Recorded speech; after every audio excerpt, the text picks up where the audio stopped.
شروع اللہ کے پاک نام سے جو بڑا مہربان نہایت رحم والا ہے۔ خلف بن خلیفہ نے کہا، ہمیں یزید بن کسان نے ابو حازم سے حدیث بیان کی۔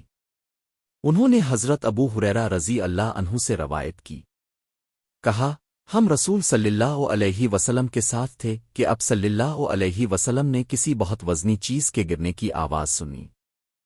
اس پر نبی اسلام صلی اللہ علیہ وسلم نے فرمایا، کیا تم جانتے ہو یہ کیسی آواز تھی؟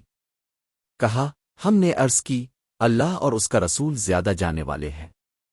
اب صلی اللہ علیہ وسلم نے فرمایا، یہ ایک پتھر تھا جس کو 70 سال پہلے جہنم میں پھینکا گیا تھا، یہ اب اس میں گرا ہے یہاں تک کہ اس کی گہرائی تک پہنچ گیا۔ صحیح مسلم حدیث نمبر 7167۔ عمر بن اسحاق کے والد اسحاق بن عبداللہ نے حضرت ابو ہریرہ رضی اللہ عنہ سے روایت کی کہ رسول صلی اللہ علیہ وسلم فرمایا کرتے تھے، جب انسان کبیرہ گناہوں سے اجتناب کر رہا ہو تو 5 نمازیں، ایک جمعہ دوسرے جمعہ تک اور ایک رمضان دوسرے رمضان تک، درمیان کے عرصے میں ہونے والے گناہوں کو مٹانے کا سبب ہیں۔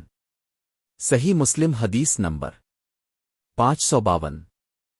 نبی کریم صلی اللہ علیہ وسلم نے فرمایا، جو شخص جمعہ کے دن غسل کرے اور خوب اچھی طرح سے پاکی حاصل کرے اور تیل استعمال کرے، گھر میں جو خوشبو میسر ہو استعمال کرے، پھر نماز جمعہ کے لیے نکلے اور مسجد میں پہنچ کر 2 آدمیوں کے درمیان نہ گھسے، پھر جتنی ہو سکے نفل نماز پڑھے، اور جب امام خطبہ شروع کرے تو خاموش سنتا رہے، تو اس کے اس جمعہ سے لے کر دوسرے جمعہ تک سارے گناہ معاف کر دیے جاتے ہیں۔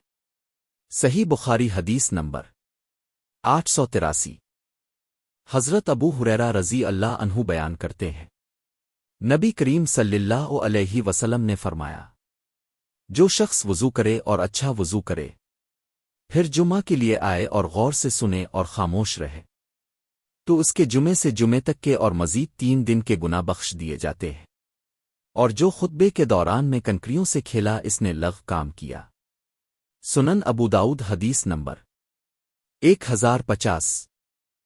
سیدنا ابوذر رضی اللہ عنہ سے مروی ہے کہ نبی کریم صلی اللہ علیہ وسلم نے فرمایا، جس نے جمعہ کے دن غسل کیا، مسواک کی اور خوشبو اگر اس کے پاس ہوئی تو وہ بھی استعمال کی، اور بہترین کپڑے پہنے، پھر نکلا اور مسجد میں آ گیا اور لوگوں کی گردنیں نہ پھلنگی، پھر جتنی چاہی نماز پڑھی، جب امام آیا تو خاموش ہو گیا اور نماز کے فارغ ہونے تک کوئی بات نہ کی، تو یہ جمعہ اس جمعہ اور پچھلے جمعہ کے مابین ہونے والے گناہوں کا کفارہ ہوگا۔